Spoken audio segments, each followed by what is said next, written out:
భగత్ సింగ్ గారు ఆయన ప్రార్థనల ద్వారానే కొంతమంది రక్షణ పొందినారని ఎప్పుడో విన్నాం. చెన్నైలో జోశ్యామలో కాన్వకేషన్స్ ప్రత్యేక కుడికలో జరుగుతున్నప్పుడు ఇరుగు పొరుగు వారిని పిలుచుకురమ్మని చెప్పారంట కదా. మామూలుగా చెప్తుంటారు కదా, మనం చేయమనుకో అప్పుడు వాళ్ళు చేసేవాళ్ళు.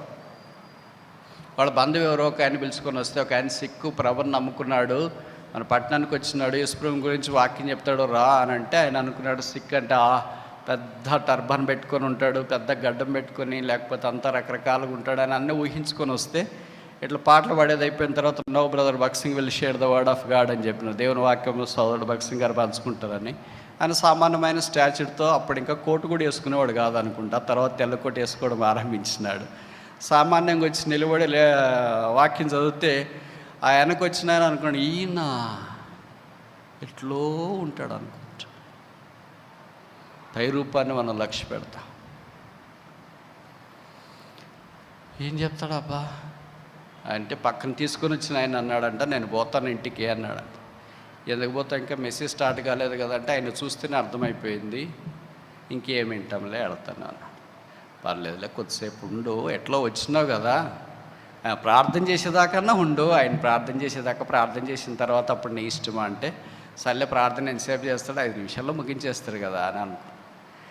ఆయన ప్రార్థన లెట్స్ ప్రే అని భగత్ సింగ్ గారు అంటేనే సరే అందరూ మోకరించడము, కళ్ళు మూసుకోవడం అలాగే చేసినారు. ఈ దినాల్లో మాదిరి కాకుండా, ఈ దినాల్లో అంటే మన ప్రార్థన అంటే కళ్ళు తెరిచి చూస్తాం.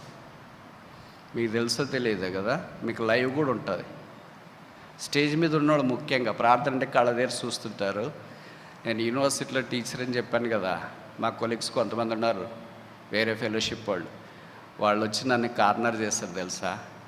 మీరు చాలా పెద్ద ఫెలోషిప్ అంటారు, మీ దాంట్లో యూట్యూబ్లో చూసినా లీడ్ చేసేవాళ్ళు కళ్ళ తెరుచుకుని ఉంటారు, ప్రార్థన అంటే అదేనా మీది అని సిగ్గుపోతుంది. It is true. మీరు చూడండి, ఈ లైవ్ వచ్చిందని తెలిసినా కూడా కనీసం లైవ్లో కనిపిస్తాను కళ్ళ తెరిచి చూస్తే అనేది కూడా లేకుండా ఇంకా కళ్ళ మూసుకొని కళ్ళ తెరిచి చూస్తూ ఉంటే చూసేవాళ్ళంతా ఏమనుకుంటా, ఓహో ఇట్లా కూడా చేయొచ్చా ప్రార్థనని, చేయొచ్చు అట్లా కూడా. కానీ భక్తి కాదు అది. మీకు తెలియదు, మేము ఇలాంటివన్నీ చాలా ఎదుర్కొంటుంటాం. ఎందుకంటే సహవాసంలో ఉన్నాం కనుక ఏం జరిగినా మొదట మా మీదకి వచ్చి పడతారు అక్కడ ఉన్నోళ్ళు. ఇలాగ చెప్తారు, అలాగే చెప్తారు, ఇటు చేశారు చూడండి, ఇట్లా మాట్లాడారు చూడండి, ఇటు కళ్ళు తెరుచుకొని చూడండి. విచిత్రం ఏంటంటే మనోళ్ళు కూడా బల్ల దగ్గర ఇటు ఉన్నప్పుడు కెమెరా అంతా తిప్పుతుంటారు, దాదాపు 90% కళ్ళు తెరుచుకొని ఉంటారు. చూడండి మీ వాళ్ళంతా ఏం చేస్తున్నారు. షాకింగ్ విజువల్స్ తెలుసా ఇవి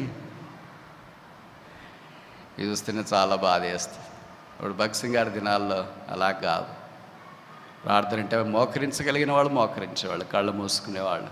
అలాగే ఆయన ప్రార్థన చేయడం ఆరంభించినాడు. ఆయన చాలాసేపు ప్రార్థన చేసేవాడు అన్నిటి కొరకు భారంగా. అంటే దేవునితో ఉన్న సంబంధం అది. ప్రార్థనే చాలాసేపు చేసిన తర్వాత ఆ వెనక కూర్చుని ఆయన అనుకున్నాడంటే, ఈయన ప్రార్థనే ఇంత నేరుగా దేవుడితో మాట్లాడేటట్లు చేస్తే ఇంకో వాక్యం ఇంకా సూపర్గా చెప్తాడు అనుకొని ఆగిపోయాడంట. విచిత్రం ఏంటంటే భగత్ సింగ్ గారు వాక్యం చెప్పిన తర్వాత ఆల్టర్ కాల్ ఇచ్చినాడంట. ఈ కొత్తగా ఆ రోజు స్నేహితుడు తీసుకొని వస్తే మీటింగ్కి వచ్చిన వ్యక్తి రక్షణ కొరకు తీర్మానం చేసుకున్నాడంట. ఆ తర్వాత ఆయన ఒక పెద్ద దైవ పరిచారకుడు అయ్యాడు. Prayer changes people. మన ప్రార్థన అంటే కళ్ళు తెరుచుకొని మోకరించకుండా దిక్కులు చూస్తూ ఉంటే ప్రజలు ఎలాగ మారుతారు. వాళ్ళు చూస్తే నాకు బాధ వేస్తుంటారు. మీ కొడుకు, కూతురు, అల్లుడు, మామ, అత్త, అవ్వ వీళ్ళందరూ రక్షణ లేకుండా చాలామంది ఉన్నారు కదా. మీరు ఇలాంటి కోడికలకు వచ్చినప్పుడు వాక్యం చెప్తున్నాడు, ప్రభువా మా వాడు మారితే బాగుండు, మా అమ్మాయి మారితే బాగుండు, మా ఆయన మారితే బాగుండు, మా ఆవిడ మారితే బాగుండు, మా ఇంట్లో వాళ్ళు మారితే బాగుండు, సాయం చేయ ప్రభు అని ప్రార్థన చేసుకుని ప్రభువుకి అప్పగించుకుని ఆల్టర్ కాల్ ఇచ్చాడు. ఆ ప్రార్థనలు ఎక్కిపిస్తే ఎంత బాగుండు. పొరపాటును కూడా చేయరు. 90% ఆల్టర్ కాల్ ఇచ్చినప్పుడు కళ్ళు తెరిచి చూస్తుంటారు. అదేమో మరి ఇంత భారం లేని వాళ్ళ మధ్యలో ప్రభు ఎలాగ పరిచయం చేస్తాడు, ప్రభు ఎలాగ పనిచేస్తాడు, ప్రభు ఎలాగ రక్షణ లేని వారి హృదయాల్లో మాట్లాడి ఒప్పిస్తాడు. ఏమంటే అప్పుడే మనకు టైం అయిపోతుంది, అప్పుడే బస్సు పోయినట్లు అవుతుంది, అప్పుడే ట్రైన్ పోయినట్లు అవుతుంది. మనం ఎలాగో షేర్ ఆటోలో వస్తాం కదా, ఉంటుంది కదా కొద్దిసేపు. అప్పుడే లేచిపోయి గందరగోళం చేస్తా. నీతో ఉన్న నీ కొడుకో, కూతురో, భర్తో, భార్యో, అమ్మో, నాయనో, అక్కో, అన్నో, తమ్ముడో, చెల్లో, అంకులో, ఆంటో మీటింగ్కి వచ్చి రక్షణ పొందకుండా పోతే, ఒకవేళ మాడం వస్తే, యేసుప్రభువు వస్తే నరకానికి పోతే ఎవరు కారణం?